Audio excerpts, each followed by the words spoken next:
Olá, olá, turma! Como tá a cabecinha de vocês por aí? Eu espero que vocês estejam muito bem. Eu sou o Sad Nerd e esse é mais um Argonauta de uma Mente Confusa, o seu podcast de reflexões, pensamentos aleatórios e coisas que eu penso durante a noite que eu provavelmente deveria deixar na minha cabeça, mas eu resolvi gravar um podcast. Desde já eu já gostaria de pedir para que vocês seguissem o @argonautapodcast no Instagram, no TikTok. Sim, estamos no TikTok. Houve sem resistência por parte do seu podcaster de estar no TikTok, mas acabei tendo que deitar para a rede social. O engajamento de lá é sim muito bom. Então estamos lá. Não vou fazer dancinha, não vou fazer videozinhos muito. É os posts que tem no Instagram, só que no TikTok. Quem sabe mais pra frente eu não faço algum conteúdo exclusivo para a rede social. Não sei. Fique lá, me siga e acompanhe. Também acompanhe a gente no YouTube, Music e no Spotify. Não esqueçam de avaliar o podcast com quantas estrelas vocês acharem pertinente e compartilhem com mãe, papagaio, cachorro. Ouçam a gente na sua geladeira, se você tem uma geladeira que dá pra ouvir Spotify. Eu recentemente vi que dá sim pra ouvir música na geladeira. Então, ouça a gente na sua geladeira em casa, se você tem dinheiro para ter uma geladeira dessa. Enfim, dados os devidos recados. Hoje a gente vai ter um episódio um pouquinho mais profundo, um pouquinho mais deep. Eu fiquei pensando essa semana, eu tive uma aula recentemente, eu faço uma matéria que fala de teoria crítica e psicanálise, e eu vou trazer um pouquinho, que a gente sabe que eu amo trazer um pouquinho de psicanálise para apimentar, né, os conteúdos aqui no podcast. E eu fiquei pensando alguns movimentos que teve na internet ao longo desses últimos dias sobre, não nesses últimos dias só, né, mas nesses últimos momentos, sobre se conhecer, autoconhecimento e de como você lida consigo mesmo. Hoje em dia a gente tem essa onda muito grande de, você tem que se conhecer, você tem que saber o que você gosta, o que você não gosta, como que você tá se descobrindo, trazendo autorreflexões. E eu acho que é tudo muito bonito no post de Instagram, gente. Post de Instagram bonito, todo mundo faz, até eu. E olha que o meu, eu uso Canva. Então, assim, não que Canva é uma coisa pequena, né? Mas, assim, não é algo complexo de você utilizar. Você não precisa fazer grandes movimentos. Aí, ó, Canva, abrindo para uma publi. Você poderia estar patrocinando esse episódio dizendo o quanto o Canva ele é útil e traz artes memoráveis com pouco esforço. Seria a Sad Nerd ou a próxima Graciovos? Aí, ó, pra vocês. Enfim, gente, mas assim, tudo é muito bonito num post de Instagram, num post de TikTok, num videozinho de 1 minutinho.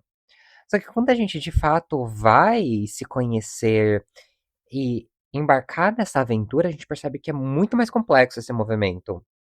De você de fato se conhecer e tal. Falar que você se conhece é um ponto muito famoso que dá muitos likes. Mas todo mundo tá aí retraído num canto.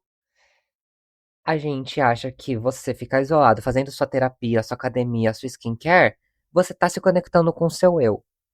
E, na verdade, não é muito isso. A minha perspectiva é que a gente tem que, de fato, navegar nessas ondas, nesses mares profundos que é a nossa mente. E como que a gente lida com as coisas e perceber mesmo, agir em cima de como a gente está reagindo às ações, de como a gente está sentindo, da onde vem esses sentimentos, como a gente reage a esses sentimentos e como a gente pode reatualizar eles e reler eles. Já, já estamos fazendo um prelúdio de como vai ser esse episódio.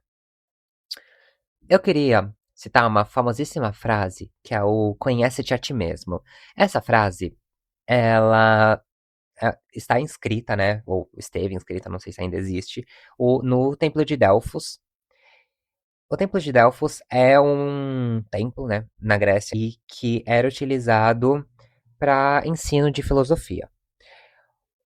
Essa frase, conhece a ti mesmo, é uma das máximas da Grécia Antiga e ela é atribuída ao filósofo Sócrates. Então, né, provavelmente, ou não, Sócrates falou isso. Ninguém sabe. Na verdade, gente, ponto curioso.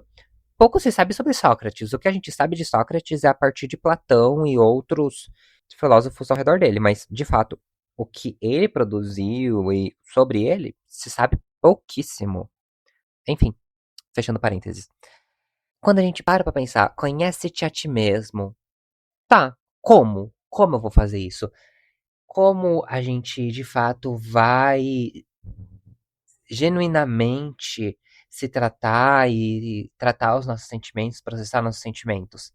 Como a gente pode lidar com os nossos próprios demônios que estão atormentando a gente todos os dias? E assim, é algo que vem sendo discutido há muito tempo e não se tem uma resposta única e nem muito menos clara de como a gente pode fazer isso. Mas eu vou trazer algumas perspectivas de como a gente pode abordar isso. É claro, a gente pode ir por uma parte filosófica, uma parte psicológica, né, de como a gente pode explorar isso. Eu resolvi trazer um viés psicanalítico, que foi uma coisa que eu aprendi recentemente que eu acho interessante a gente explorar. Eu já vou citando aqui as minhas fontes, que, achei que o Sed falou besteira. Vá lá no livro e confirme se eu falei besteira ou não. Pode ser que eu fale besteira, então confira. E eu também recomendo a leitura desses textos. São textos ok, dá pra ler, sem você ter muito conhecimento psicanalítico, acho que é interessante. Então, os textos de hoje são Amor, Culpa e Reparação, da Melanie Klein, uma psicanalista principalmente sobre estudos com crianças. E o capítulo com o mesmo nome, né? Então, dentro desse livro a gente tem o capítulo Amor, Culpa e Reparação. E o texto A Crítica no Divã, da Amy Allen, principalmente o capítulo A Cura é que não há cura, que ela fala de como a gente processa como é o processo terapêutico da tratativa dos nossos sentimentos. Primeiro, eu gostaria de. A gente vai ter muitas citações nesse episódio, porque eu acho que é interessante para a gente guiar com as palavras delas próprias. Então, eu queria começar com uma citação da própria Melanie Klein. Ela diz: Mas o que somos nós? Tudo de bom e de mal pelo que passamos desde os nossos primeiros dias de vida. Tudo que recebemos do mundo externo e tudo que sentimos no nosso mundo interno. Experiências felizes e tristes, as relações com as pessoas, atividades, interesses e pensamentos de todos os tipos. Ou seja, tudo que vivemos faz parte de nós mesmos e ajuda a construir nossa personalidade. Se fosse possível apagar algumas das nossas relações do passado, todas as memórias aqui estão associadas, todos os sentimentos que despertaram, como nos sentiríamos empobrecidos e vazios. Quanto amor, confiança, gratificação, conforto e gratidão que recebemos e retribuímos, estaria perdido para sempre. Muitos de nós não gostariam nem de perder algumas de nossas experiências dolorosas, pois elas também contribuíram para enriquecer nossa personalidade. Essa frase está presente nas páginas 379 a 380 do texto dela. E eu gosto muito dessa perspectiva dela de que nós somos um conglomerado de tudo que a gente viveu e como que a gente viveu isso e com quem a gente viveu isso. É impossível a gente tratar a nossa experiência no mundo senão por um viés social. Já dizia o próprio Freud, toda psicologia é uma psicologia social. Não existe a gente pensar na constituição de um sujeito sem estar mergulhado numa cultura, numa sociedade, em interação com outras pessoas. A gente se afeta e é afetado pelos outros. Então, a forma como desde criança nós somos tratados pelos nossos pais, né, nossos responsáveis, quem nos criou, seja lá a pessoa que foi, irmãos e irmãs, primos, até a forma como papagaio, cachorro, gato, essas interações com o ambiente e com as outras pessoas desse ambiente não necessariamente determinam como a gente vai ser, mas influenciam a forma como a gente vai ser. E eu tô fazendo essa distinção para a gente criar um ponto muito interessante e muito importante que eu queria deixar aqui. Não é porque você teve uma experiência, sei lá, de abandono com o seu pai, por exemplo. Nossa, pai ausente no Brasil. Nossa, que novidade. É, a experiência de ser abandonado por um pai, ela sim é um ponto comum de grande parte da população brasileira, mas ela não significa a mesma coisa para todo mundo. Porque a relação que se tem com esse pai, para muitas pessoas, não foi relevante, então pouco importou. Já para algumas pessoas, foi uma experiência de abandono extremamente dolorosa que causou uma ferida psíquica que até hoje influencia em como a pessoa se relaciona com outras. Isso não é determinante, ele pode sim influenciar a como a pessoa, né, age. Isso é um ponto muito importante porque hoje a gente vê, principalmente com esses coaches, red pill, assim, ai, se você conhecer uma menina que tem pai ausente, ela vai ser assim, assim, assim. Não, gente, cada pessoa lida com experiências de abandono, com as experiências no geral, inclusive, de formas diferentes. Não significa que, porque a pessoa teve uma experiência de total presença materna, por exemplo, que aquela presença materna foi necessariamente boa. Então a gente tem que entender, e aí eu volto no ponto que eu tô dizendo desde o início do episódio, o quanto a gente tem que olhar pra dentro. Ok, a minha mãe foi presente, por exemplo. Mas, né, eu não tô falando do meu caso particular, mas de como essa mãe esteve presente. Não é só a presença da mãe, mas é como essa presença se deu. Se a presença se deu de uma forma amorosa, violenta, né, muitas pessoas com certeza não iam querer ter vivido uma infância com uma mãe presente, porque essa mãe é extremamente narcisista, por exemplo. E o quanto isso te afeta. Então, não é necessariamente a presença que gera uma consequência positiva, mas o fato como essa presença foi feita, foi realizada, concretizada, diz muito sobre como isso influenciou o desenvolvimento daquela criança, consequentemente, daquele indivíduo.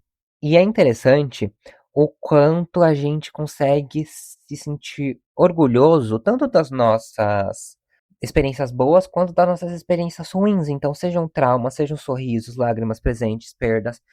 Tudo isso, de alguma forma, a gente não necessariamente precisa sentir orgulho. Nossa, que delícia que eu tive esse trauma. Mas esse trauma, ele foi importante para a constituição de quem você é. Isso não necessariamente é uma coisa boa, tá? Então, por exemplo, né, eu como uma pessoa LGBT, eu queria não ter passado por certas coisas, ter evitado boa parte do sofrimento. Então, eu vejo que muitas consequências que tem hoje na minha cabeça e como eu processo algumas coisas, vem dessa experiência de sofrimento psíquico por ser uma pessoa LGBT. Mas, ao mesmo tempo, ser uma pessoa LGBT é constituinte da minha própria identidade.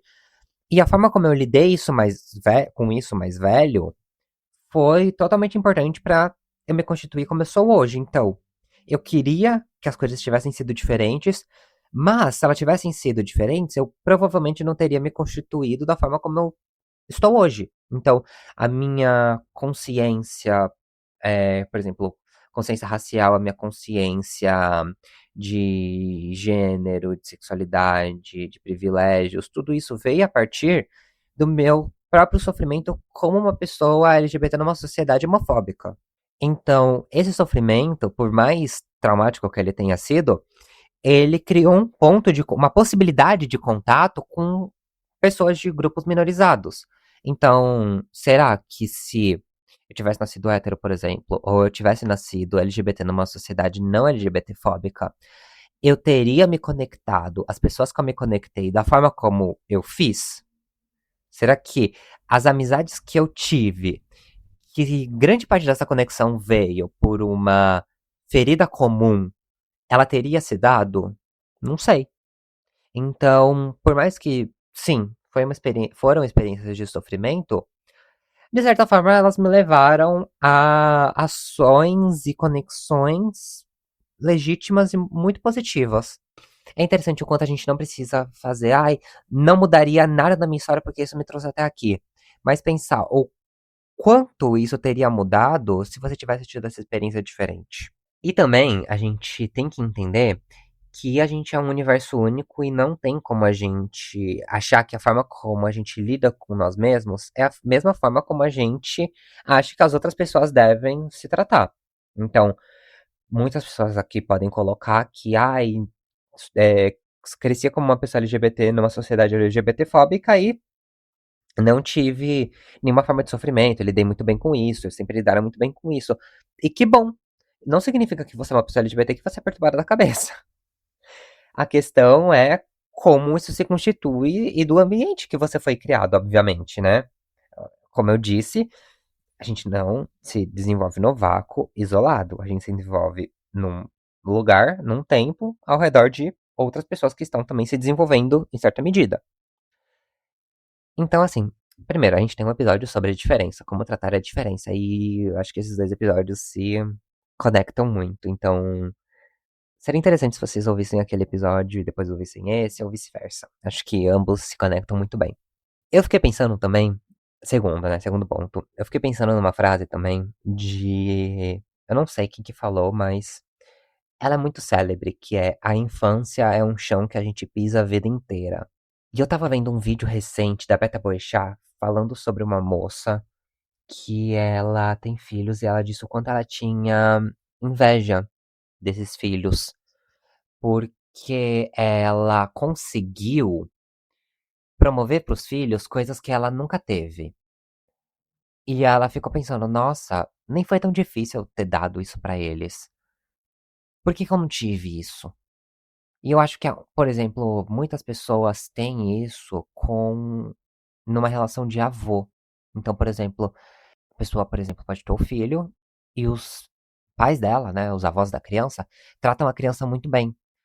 Então, o pensamento que pode se dar é: nossa, eu tive um inferno de infância e os meus filhos têm uma infância incrível. Meus pais tratam essa criança de forma muito boa. Mas tipo, e eu queria que elas tivessem me tratado dessa forma. Eu não leio inveja nesse conceito como uma coisa ruim de você punir a criança. Então, assim, quero ter o que a criança teve e vou punir ela por isso. Mas é de fato você olhar e você querer ter aquilo, não necessariamente agir deliberadamente com uma ação ruim pra retirar dela aquilo. Mas é um sentimento legítimo. Eu fiquei pensando muito nisso. De quanto eu me conecto com o que a moça tá dizendo, de assim, cara, aquele potencial teve lá o tempo todo, sabe? Os pais poderiam ter tratado bem os filhos, mas eles trataram bem os netos. E que bom que os netos vão ter essa boa relação. Mas eu acho legítimo o pensamento dos filhos de pensar, nossa, eu queria ter tido isso também. E aqui a gente não tá falando de coisas materiais. É presença, é amor. E aqui eu também não tô dizendo que os pais são culpados, porque a gente dá aquilo que a gente sabe dar. Pode ser que naquela época os pais eles não sabiam como dar aquele amor, ou não tinham tempo para dar aquele amor também. Então, quando a gente diz, né, que a infância é um chão que a gente pisa a vida inteira, você não consegue mudar o chão. Você pode mudar a forma como você tá pisando nele, ou quando, ou como o chão vai impactar a forma como você vai pisar, vai sentir esse chão. Então, beleza. O chão ele é todo tá cheio de pedregulhos. Mas a forma como você vai pisar neles, pode pisar de sapato, pode pisar descalço, pode pisar de chinelo. Você pode pisar com uma palmilha. Ou como aquele chão vai fazer você sentir. Às vezes, o pedregulho ele não é tão pontudo assim. Ou como você percebe que ele não é tão pontudo assim. Então, depende, sabe? É como eu já disse antes, né? A gente não consegue colocar que a nossa forma de ver o mundo é uma forma geral e universal de se lidar com as coisas. As pessoas têm formas diferentes, perspectivas diferentes de lidar com isso. Avançando, né, citando mais um pouquinho de Melanie Klein, eu vou assim, nossa, gente, uma forma talvez porca, mas resumida, de tratar o principal tema do livro da Melanie Klein, que é como ela entende que se constitui o aparelho psíquico da criança, né? Ela pensa, primeiro que ela pensa num período pré-edípico, então o que quer dizer? Acho que é um pouco senso comum como funciona o complexo de Édipo. Ele se dá por o bebê, né, a criança, Normalmente, acho que você considera na psicanálise uns 5, 6 anos, né? A idade que se instaura o complexo de Édipo, em que você tem, pensa num triângulo, ó, imagina um triângulozinho, tem o bebê numa ponta, em outra ponta você tem uma figura de carinho.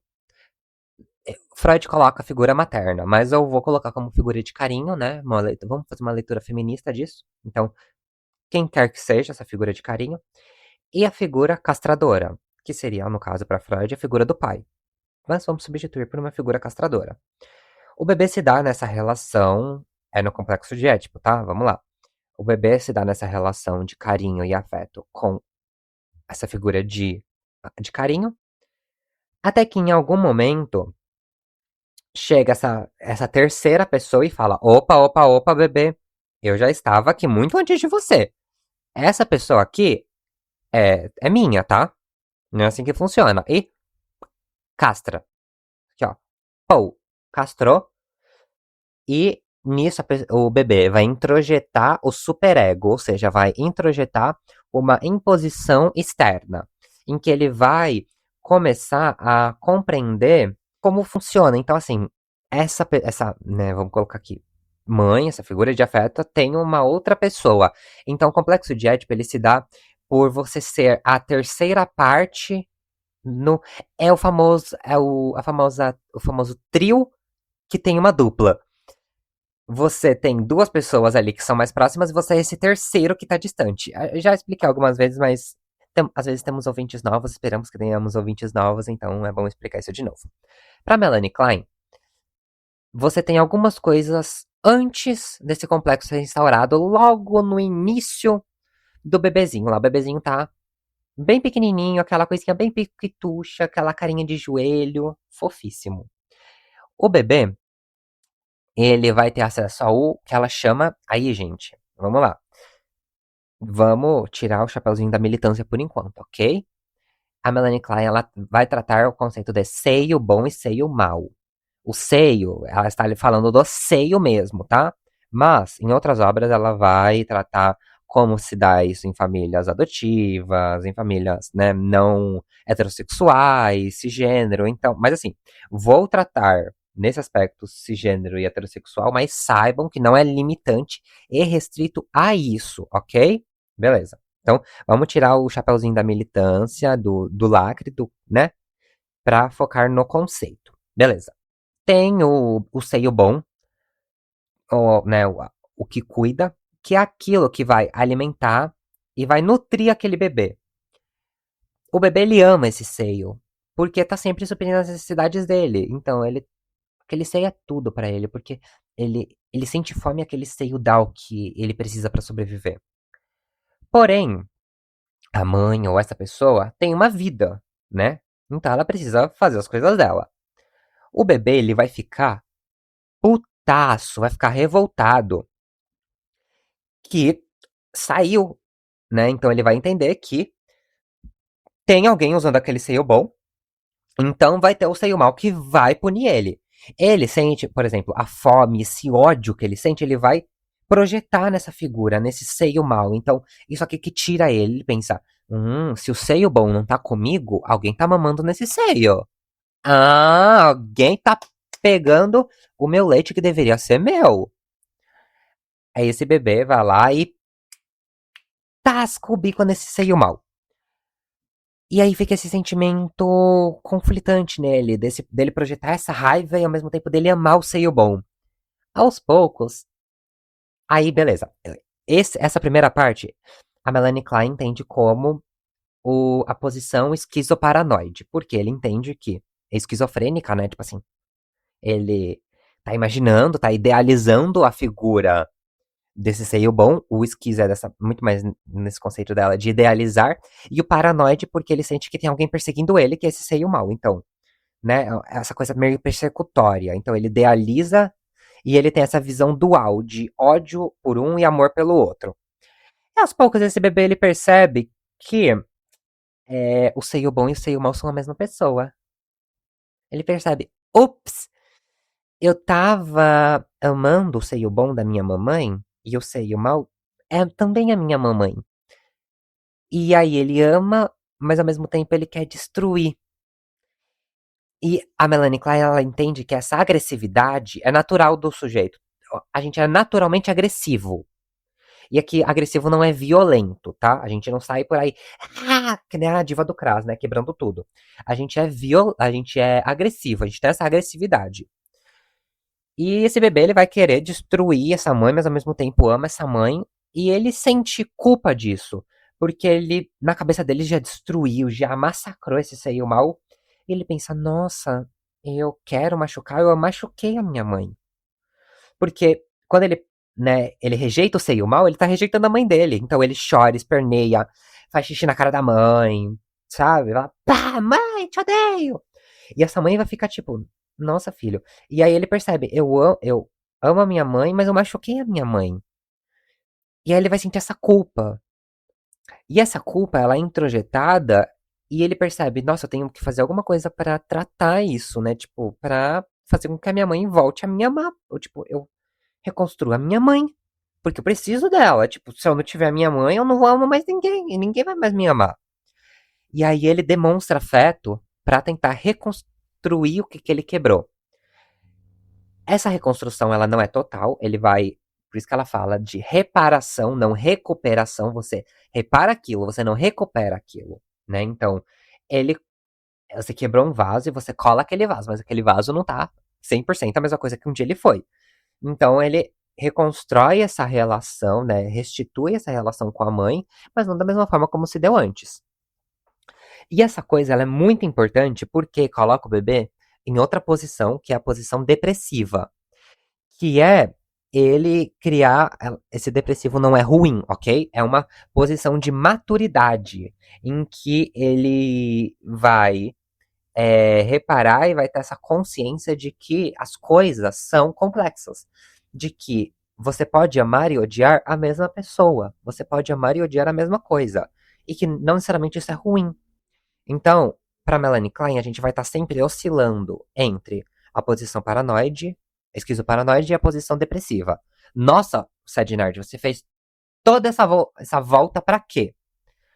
Porque isso é muito importante para a gente entender esse movimento de idealização.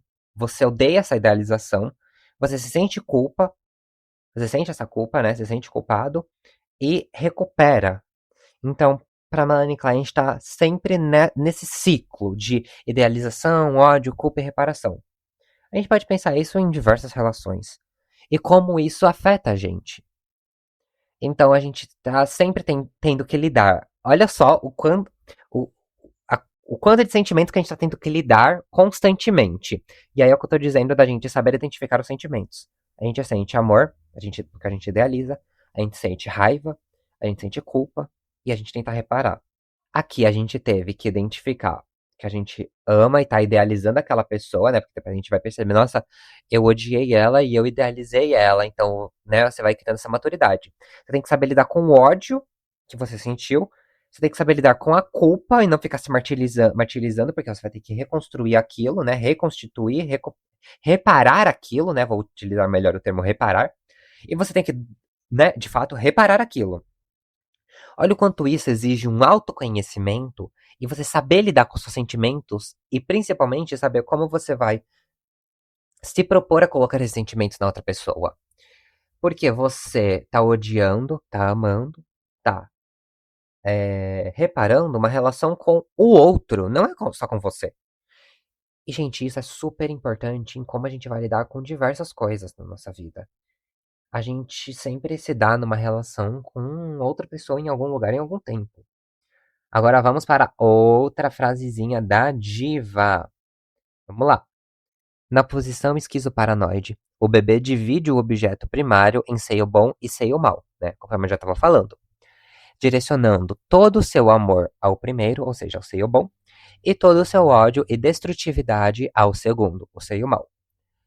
Quando o bebê se sente gratificado pelo seio, ele tem fantasias agradáveis de um seio perfeitamente bom e completamente gratificante que sempre satisfaz seus desejos. Mas, quando se sente frustrado, tem fantasias destrutivas e agressivas de um seio mau, aterrorizante e persecutório.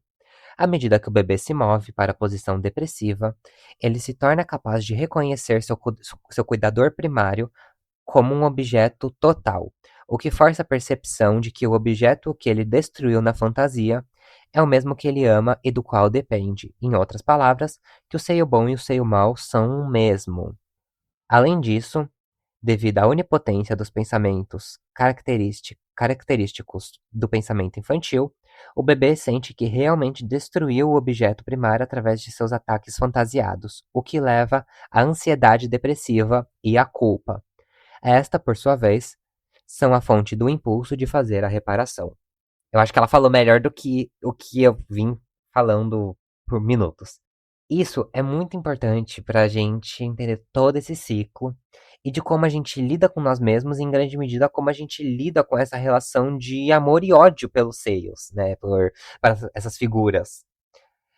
E aí eu pergunto, como você lida com tudo isso que tá aí dentro, com esses sentimentos que eles são conflitantes, complexos e contraditórios? O que a gente sente falta na infância é um vazio que vai consumindo a gente pela essa vida inteira. Então, essa culpa que o bebê pode sentir de ter odiado essa figura primária de afeto pode ser algo que vai se dar ao longo da vida inteira. Então, essa falta de você nunca ter conseguido reparar completamente essa relação. Né, tem muitas figuras, inclusive a própria Melanie Klein. A Melanie Klein, ela é britânica, se eu não me engano, e ela nunca teve uma relação muito boa com a mãe, mas ela tinha uma relação muito boa com o pai. E quando a mãe morre, ela sente essa culpa de nunca ter conseguido ter essa boa relação com a mãe. E é interessante, porque vai voltar. Vai ser um caso factual do que eu tava falando antes. A mãe dela foi uma excelente avó pra filha. E ela pensava, nossa, eu queria ter tido essa relação que a minha mãe tem com a minha filha dessa forma, mas a minha mãe nunca conseguiu me dar esse afeto. Então, a história da Melanie é perpassada por essa culpa. E essa culpa que ela vai ter que lidar com ela ao longo da vida. E de como essa culpa se dá no bebê e essa relação que se dá ao longo da vida. Porque, de novo, gente, isso se dá essa relação se constitui no bebezinho, mas a gente nunca vai estar só na posição depressiva. A gente vai oscilando entre a posição depressiva e a posição esquizoparanoide. Então é muito interessante como a Melanie Klein, ela é exatamente o fato do que eu tava falando. De uma relação tão complexa com nós mesmos, e o fato dela identificar essa culpa nela mesma e essa inveja foi o que possibilitou ela desenvolver uma teoria incrível. É muito interessante isso, gente. Olha a capacidade. Aí eu vou utilizar uma palavra que vocês vão entender depois. A capacidade criativa dela de utilizar desse sentimento para propor uma teoria. Isso é muito bonito. A forma como a gente lida com o respeito, o carinho e a presença que a gente não teve vai perturbar a gente a vida inteira, mas, novamente, a forma como você sente isso, expõe e trata isso é o que vai fazer com que esse sentimento seja um pouco mais palatável e consiga ser processado. E, novamente, gente, eu não tô dizendo que a mãe da Melanie Klein era um lixo de pessoa. Ela fez o que ela pôde, né? Às vezes ela não sabia o que ela podia dar, e quando ela teve a neta, ela deu aquilo que ela percebeu que ela poderia dar. Então, acho que a gente tem que parar de julgar menos as pessoas e tentar se colocar um pouco mais na posição, sabe? De, beleza, ai, sei lá, tal filho não ama a mãe, não ama o pai. Mas você tá na pele daquela pessoa. Você viveu tudo que aquela pessoa viveu com aquele pai, com aquela mãe, pra saber o quanto de carinho e afeto ela tem que dar. Vou citar mais um último trechinho da Melanie Klein antes da gente passar pra Amy Allen. Ela diz: odiamos em nós mesmos figuras severas e endurecidas que também fazem parte do nosso mundo interior e que são, em grande parte, o resultado de nossa própria agressividade contra os nossos pais. No fundo, porém, o nosso maior ódio está voltado contra o ódio dentro de nós mesmos. Temos tanto pavor desse ódio que somos levados a empregar uma das nossas defesas mais fortes, transferindo-o para outras pessoas, ou seja, projetando. Aqui eu vou fazer uma pausa. A gente tem tanta dificuldade de processar que a gente sente ódio. E aqui eu quero dizer, gente, sinta o que você tem que sentir. Para de achar que a vida tem que ser, ai, viva bem. Para de sentir raiva, de sentir ódio, de sentir rancor. Gente, aceita o sentimento. Se você sente aquilo, abraça.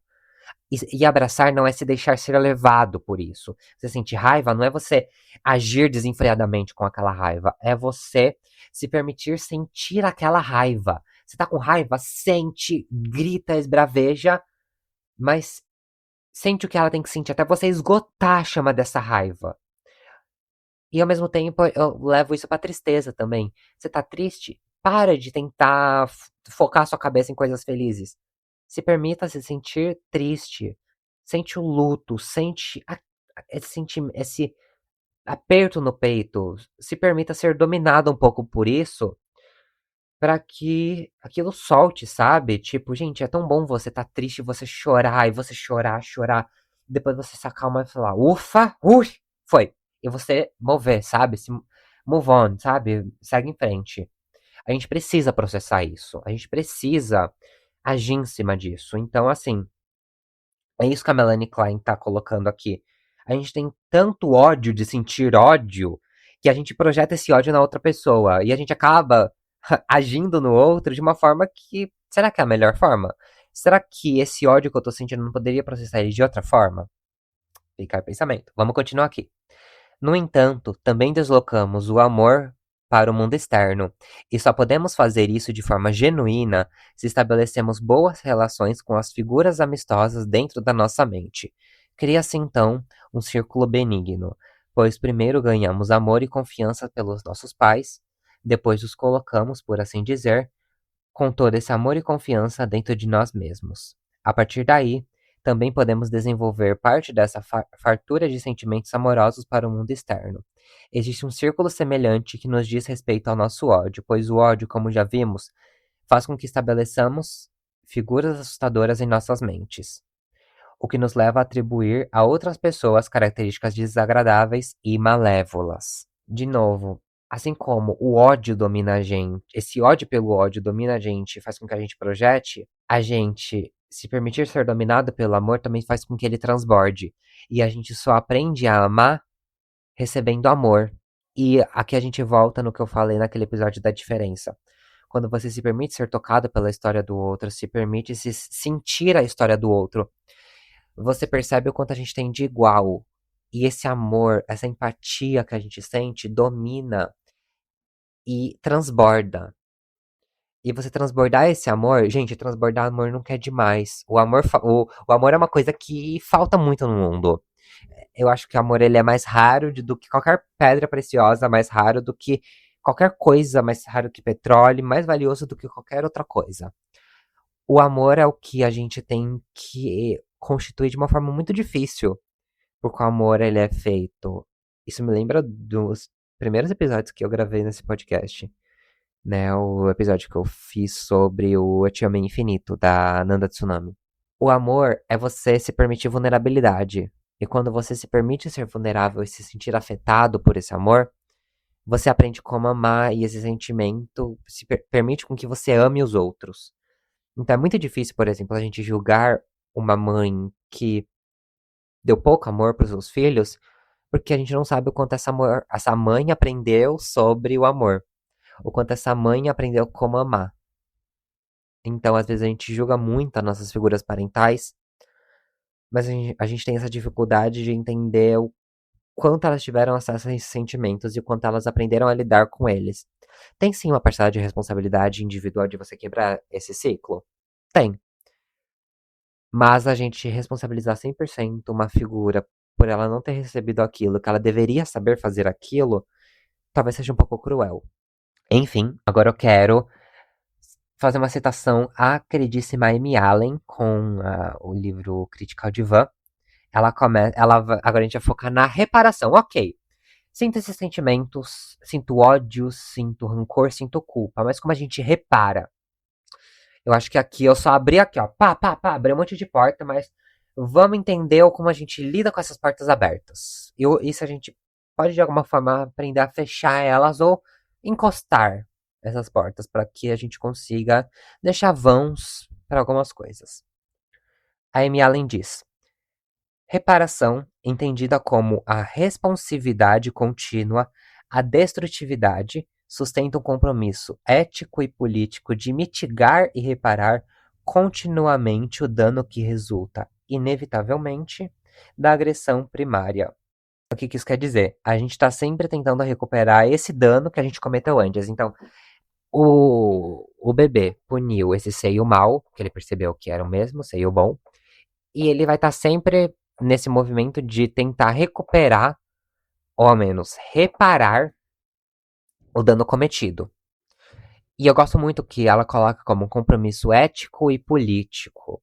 A gente consegue pensar isso, por exemplo, das cotas. Como as cotas nas universidades, nas vagas de trabalho, elas são tentativas de reparação histórica, né, elas são um compromisso ético e político de mitigar e reparar continuamente o dano que resulta de uma agressão. Então, você teve uma agressão histórica contra a população negra, por exemplo, e se tem esse compromisso ético e político de mitigar esses danos que foram cometidos. As cotas trans, por exemplo, que estão em vigor nas universidades federais, né? Acho que em grande parte delas, espero. É esse compromisso de entender, beleza, a gente violentou uma população pela forma como ela se identifica e a sua forma de existência. Então a gente vai se comprometer politicamente de mitigar os danos que essa marginalização causou na vida dessas pessoas. Então aqui a gente pode ler tanto numa perspectiva pessoal, interna, intrapsíquica, como numa perspectiva social, política e ética. E aqui vocês podem colocar como vocês quiserem, né, as diversas formas de ler isso. E é interessante que a Amy Allen, ela vai, assim como muitos psicanalistas e pessoas que estudam a teoria crítica em conversação com a psicanálise, por exemplo, a gente tem o Marcuse, o Winnicott, e que vão entender a arte como uma forma de lidar com nós mesmos e esses demônios. E eles vão falar como a arte nos afeta, nos conecta e o que a gente produz e como a gente faz isso é muito importante para a gente processar o luto, a agressividade e esses sentimentos que a gente passa, né? Ela coloca assim, em um certo trecho, a Amy Allen, ela cita um pesquisador que se chama Segal, em que ele diz: toda criação é, na verdade, uma recriação de um objeto outrora amado e outrora íntegro, né? Vulgo seio bom. Mas agora perdido e arruinado, né? Esse seio bom depois de ser interpretado como seio ruim. De um mundo interno e de um self arruinados. É quando o mundo dentro de nós é destruído, quando ele está morto e sem amor, quando nossos entes queridos estão em fragmentos e nós mesmos em desespero impotente, é então que devemos recriar nosso mundo de novo, remontar as peças, infundir vida em fragmentos mortos, recriar a vida. Esse trecho ele é tão bonito porque o processo de arte é esse processo. É você. A gente consegue pensar, por exemplo, na Frida Kahlo. A arte tão bonita que ela fez a partir de tanto sofrimento. Sofrimento físico, sofrimento psíquico e sofrimento pessoal, né? Social. As traições que ela teve da própria irmã, né? Com o marido. O sofrimento físico dos acidentes que ela sofreu. E a forma como ela se colocava politicamente, socialmente no mundo. O próprio sofrimento psíquico do Van Gogh, né? Então, essa coisa que as pessoas dizem dele, ai, ele bebia tinta amarela pra tentar ser feliz, né? Não, não sei o quão verídica é essa história. Então, a arte, ela é produzida a partir da dor e até de uma agressividade contra si próprio e contra o mundo. Então, por exemplo, a gente consegue entender o quanto a gente tem, por exemplo, a escrita como uma forma terapêutica, o rap, a dança a culinária, o crochê, seja essas formas de expressar o luto, o amor, sabe? O quanto, por exemplo, o rap e o trap, eles são uma expressão do ódio contra as mazelas sociais. O quanto a gente consegue interpretar, por exemplo, quadros de romance como, às vezes, um luto por nunca ter sentido aquilo. O quanto a gente tem muitas histórias que remetem a histórias de avós, de pais, que fazem falta na nossa vida e o quanto isso moveu diversos autores à produção das obras. Então, por exemplo, a gente tem o Diário de Pitita, que é um livro que a Carolina Maria de Jesus escreve como dela, pequena, Bitita era o apelido dela quando criança, em que ela relembra o avô como um contador de histórias, alguém famoso na comunidade dela, e como esse avô inspirou ela na produção de escrita, mais tarde, que vai tornar ela um grande nome da literatura, né, a partir do Quarto de Despejo. Então é muito interessante o quanto a arte ela tem esse potencial libertador de um sofrimento que é inerente ao ser humano. Viver é sofrer, né, gente? Acho que isso é um pouco óbvio. A gente tá sempre sofrendo e sempre nessa relação de dor na sociedade. Seja pelas mazelas que a gente é alvo ou da forma com que a nossa relação se dá com as pessoas ao nosso redor num âmbito mais íntimo e pessoal. E eu acho que a gente precisa parar de agilizar sentimentos. Porque são nesses momentos em que a gente se permite, de fato, se conhecer, quando a gente para de achar que você tem que se sentir, parar de achar que saber o seu filme preferido e saber a sua cor preferida é você se conhecer. Mas você, de fato, sentir o ódio, sentir o luto, sentir a tristeza, se mergulhar naquele sentimento, e enquanto você se debate naquele sentimento, você achar alguém ou algo que te puxa pra cima. E aqui eu tô dizendo arte, seja um hobby, o cinema, o crochê, ou a música, a escrita, alguma coisa que te puxa pra cima, que te tira daquilo depois de você ser invadido por aquele sentimento, a forma como você vai colocar aquele sentimento no mundo. Então, eu já escrevi muita coisa falando do luto por pessoas na minha vida. Seja o luto de pessoas que faleceram, né, de alma, ou pessoas que faleceram em vida, em que foram relações que já não fazem mais sentido pra mim, mas que eu sinto falta da relação com que elas foram. Ou da relação como eu idealizei na minha cabeça que elas foram. E que esse luto ele é legítimo também. E que eu achei, particularmente na escrita, uma forma de expor isso.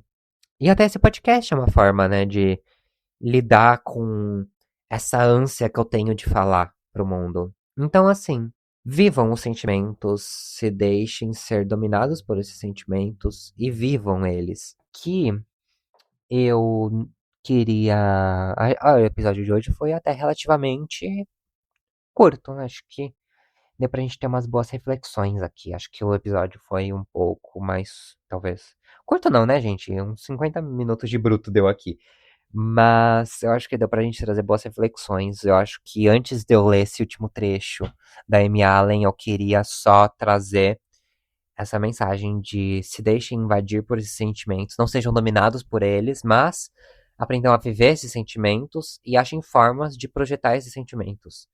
Às vezes, você aprender confeitaria é uma forma de você lembrar, ter uma lembrança boa. Toda vez que eu faço um doce, eu lembro da minha avó. Toda vez que eu cozinho algo que eu aprendi com ela, o cheiro da comida me lembra ela. Tem coisas que me lembram muitas pessoas que me lembram a minha infância. Assistir filme me lembra da minha infância e da relação como eu sempre tive com isso, sabe? O cinema é muito importante pra mim. E eu acho no cinema, na arte de assistir, falar sobre filmes, uma forma de lidar com esses sentimentos que eu tenho no meu na minha cabeça, né, aqui dentro, seja o ódio, o rancor, o amor, a tristeza, para que esses sentimentos não me dominem, eu permito com que eles me invadam e eu acho formas de escapar a eles. E eu acho que isso é você deixar a porta aberta, mas não escancarada. É você deixar a porta entreaberta ou encostada. Aquela porta não tá trancada, você não tá deixando de acessar um sentimento, mas você não tá deixando com que aquele sentimento te domine. E é isso. Eu acho que a gente conseguiu pensar coisas muito legais no episódio de hoje. E aí eu vou terminar com uma última frase que ela tá presente no, na página 384 da Amy Allen, que ela diz: concluindo, ter uma boa relação com nós mesmos é uma condição essencial para o amor, a tolerância e a sabedoria para com os outros. Como procurei demonstrar, essa boa relação com nós mesmos se desenvolve em parte de uma atitude amistosa, compreensiva e amorosa para com as outras pessoas, ou seja, aqueles que tiveram muita importância para nós no passado. Nossa relação com essas pessoas se torna parte de nossa mente e de nossa personalidade. Se no fundo da nossa mente inconsciente conseguimos liberar, até certo ponto, os sentimentos que temos pelos nossos pais do ressentimento, se os perdoarmos pelas frustrações que tivemos que sofrer, então podemos ficar em paz com nós mesmos e amar os outros no verdadeiro sentido da palavra. É isso, gente. Isso é tudo por hoje. Eu espero ter bagunçado um pouco a mente de vocês ou ajudado a organizar algumas ideias. Um abraço, espero ter acolhido vocês e até a próxima semana. Esse foi o Argonauta de uma Mente Confusa, o seu podcast de reflexões. Se alguma ideia ficou reverberando, se algum verso te atravessou, então a viagem valeu a pena. A gente se encontra na próxima travessia. Um abraço, gente, e até lá. Tchau!